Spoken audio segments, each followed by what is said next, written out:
chance kay Miss Darla. Miss Darla, baka pwede. Baka may pwede kang itanong. Chile. Nagulat lang na po, katanong. Kasi sabi ko iba na idol mo si Ate Reg. At alam mo, nag-guest siya sa concert mo natin, di ba? Yes, sinurprise niya ako. Ito lang, paano lang, curious lang ako sa reaction mo. Kasi sa ASAP kasi, pre-rehearsals, si Regine Velasquez, lagi siya nagbabalibang ng CD or binabato niya sa sapatos si Katrina. Tapos sasabihin niya, paabangan nga ito sa labas ha. Anong feeling na yung idol mo na nilook up mo, lalo na dito sa Pilipinas, ay ganun kabilib sa'yo? Ano po, actually Mami Darla, na-overwhelm ako kasi si ate sa akin na-emotional ako. Si ate sa akin kumbaga inspiration ko talaga siya simula nung actually before Beyonce, Regine muna ako talaga. Kasi lalo na yung mga kinakanta ko sa singing contest, si Ate Reg ang standard namin Kumbaga, pag hindi mo kayang kumanta ng Regine, hindi ka pwedeng mag-singing contest sa mga amateur singing contest dati namin. Tapos actually, niyo po, sobrang thankful. Minsan ko lang po makasama si Ate. At every time na nakikita ko si Ate, talagang stack up lang ako na ganyan.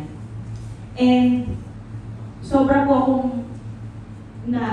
kumbaga hindi ko alam kung hanggang saan yung saya ko nung sinurprise ako ni Ate sa first concert ko. Tapos after nun, every time na nakikita ko si Ate sa ASAP, nahiya pa rin akong kausapin siya. Tuloy nakatitig lang ako, Ate, I love you po. And sobrang, nung tinawag niya ako na daughter, sabi niya, halika na dito kay daughter. Hindi ko alam yung excitement, yung feeling. Sobrang naiiya pa rin ako pag katabi ko si Ate. Hindi talaga ako makapagsalita, Mami Darla, pag nasa ASAP. Wala talaga Hindi ka nakapagsalita, pero nakakabilig ka ng really hanggang GMA. Yung gano'n.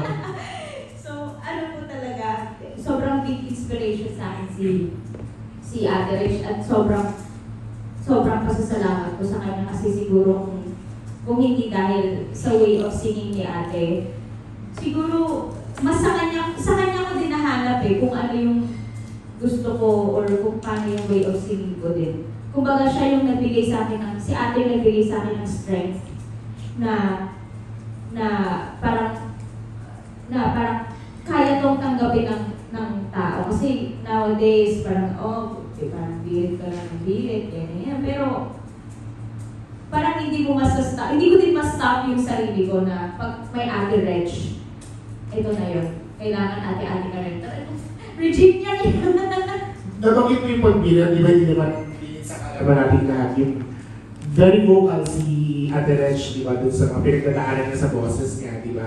Lalo na sa ASAP na witness mo pa personal, and minsan diretso, di ba, kung paano siya na-frustrate minsan dun sa changes sa voice niya. Ikaw bang may pumapasok na sa isip mo yung minsan ngayon na naku baka pag-isip ko bukas hindi na ganun kataas ang boses ko or yung pagiging tao mo lang din na sumasagi pa sa isip mo na yung Regine Velasquez aminado na pinagdadaanan niya to, paano pa ikaw? Parang gano'n. Lalo na kung hindi yung kinabubuhay mo yung pagkanta. Yes, Mami Carla, meron po mga na parang paano kapag one day biglang di na lang ako makakanta. Pero siguro kailangan ko din maging prepared sa time na yun, pag dumating yung time na yun. Pero at the same time po, hindi ko, kumbaga, ano bang tamang term dito? Yung hindi ko, yung mga bawal na sinasabi nila, kumbaga hindi ko pinagkakait sa sarili ko na ayun, kumain ng chocolates, uminom ng malamig. Kasi, parang sa akin po, hindi naman po siya nakaka-affect sa akin. Siguro dahil na-immune na din talaga ako. And siguro yung mga amateur singing contest na ginagawa ko nun. Kumbaga yun yung naging training ko para yung sa stamina ba. Kasi iba talaga yung mga singing contest days. Until na, Mami Darla, yung nag-judge ako sa It's Your Lucky Day, yung segment nila na for singing contest. Meron pa ako, Mami Darla, na-judge siya. Ang awkward nga na-judgean ko yung mga nakakalaban ko sa singing contest na mga 50 years old na, 50 and up, na nagsisinging contest pa rin. At dahil nagsisinging contest sila, iba yung stamina ng boses nila, iba yung strength pa rin. Kaya sabi ko, kung si Ate Reg ay, kumbaga, nagbabago yung, normal naman eh. Diyos ko, sa edad ni ate nung 18, at grabe naman kasi talaga yung boses niya. Kumbaga, until na, kaya pa din ni ate, kaya pa din talaga. Ano lang, syempre yung aging lang talaga eh. I think it's part of life. So last na lang, nabanggit mo yung mga nakakalaban mo dati, gina-judge mo na ngayon.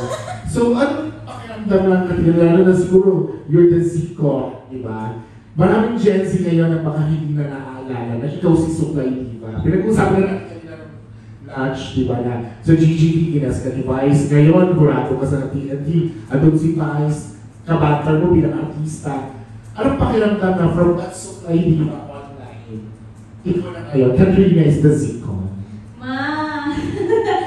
Ano po, walang ibang feeling kundi yung galak ko sa puso ko. Kasi, ewan ko ba, this is all unexpected po talaga eh. Kasi, kumbaga yung humble beginnings ko sa pagsisinging contest. Tapos kumanta lang naman ako na hawak sa mga yung iba po siguro kasi hindi alam. Bakit suklay? Kasi yun nga po, kumakanta po ako sa parang, yung sa kama lang na nagpa-practice kasi ako, papunta ako singing contest that time. So, habang pagkatas ko maligo, suklay lang ako, sabi ko, practice na ako. Tapos pinindot ko lang yung cellphone ko or iPad ko yun, nakalimutan ko na. Tapos, habang wala lang, in-upload ko lang siya, sabi ko, sige, upload ko lang. Tapos parang nagpa-practice po ako, tapos pinapakinggan ko. So, pagka-practice ko, pindot, ganyan. Tapos, in-upload ko lang siya sa Facebook ko. Na wala namang followers, and wala anything, wala pang follow sa Facebook that time. Friends pa lang talaga. And then, after kong gawin, after 1 year ba o 2 years, doon lang po siya nag-viral. So, ano pa talaga, unexpected po talaga lahat ng mga nangyari ngayon na sinong mag-aakala na gusto ko lang naman mag-practice. Tapos, pero that's the, parang yun yung mga time ng social media na sobrang genuine ng pagiging viral mo. Parang, ngayon kasi mas nagiging vocal na yung mga tao sa ayaw nila. Mas marami na yung sinasabi sila na ayaw sa'yo. Pero nakakamiss din yung mga time na yun.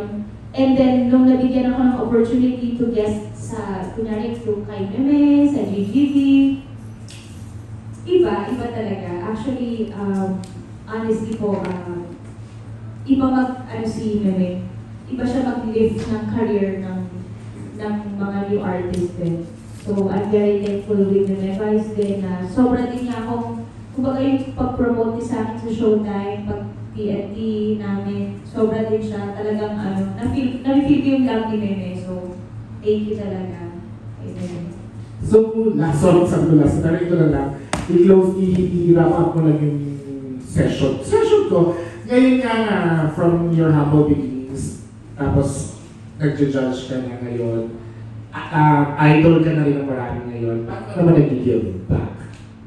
Lalo sa ASAP, sa Champions, sa Champions Showdown, kasi may mga kasama, mga bagets. Yes. Paano ka naman nag-share ng talent mo? Lalo na idol mo din si Ate Reg na, alam mo gano'n ka generous, paano mo naman sinasabuhay din yung pagiging generous na ka? Bukod po sa nagamit ko ng mga contents ko na nagko-collab ako sa kanila na, collab tayo, ganyan. Especially in ASAP, actually doing ASAP po is very challenging kasi kala po siguro ng madami pag sa nag-ASAP kakanta lang kami. Pero behind that po, marami din kami pinagdadaanan kasi we need to rehearse, we need to parang kailangan iisa lang kami, especially yung production number namin na ASAP Champions, madami po kami doon. And sometimes, especially yung mga bata, nagsistruggle sila kasi kumbaga yung mga inaaral nila, sabay-sabay. Pero lagi ko po sinasabi sa kanila na kung gusto mong mag-stay or magkaroon ng sustainability yung career mo, dapat very professional ka sa work, dapat pupunta ka ng trabaho na alam mo yung kanta mo. Especially sabi ko, yung last na kausap ko is si Laika. I don't know kung natatandaan niya ba yung sinabi ko sa kanya kasi medyo overwhelmed siguro siya dahil nakapanalo niya pa lang ng TNT, tapos may ASAP siya, may Showtime siya. So sabi ko sa kanya parang lagi kang pupunta ng prepared and tandaan niya na mayroong susunod na tawag ng tanghalan, may bagong mananalo. So parang nagpapatong-patong, parang sooner or later, minsan makakalimutan ka ng tao. Kaya dapat lagi mong gagalingan. And pag-rehearsal namin, talagang give na din talaga kami. Kasi lagi ko sinasabi sa kanila na in life also, there's no rehearsals. Ang lagi kong sinasabi sa sarili ko na kahit rehearsals, gagalingan ko lang. Kasi bakit? Paano kapag yung rehearsals na yun, wag naman sana, parang last performance ko na. Diba? Parang, so at least gusto ko makita ako ng tao na kung ano yung ginawa ko kahit rehearsals pa lang, yun yung tumatak sa kanila na ginawa ko pa rin yung best ko. So, Thank you.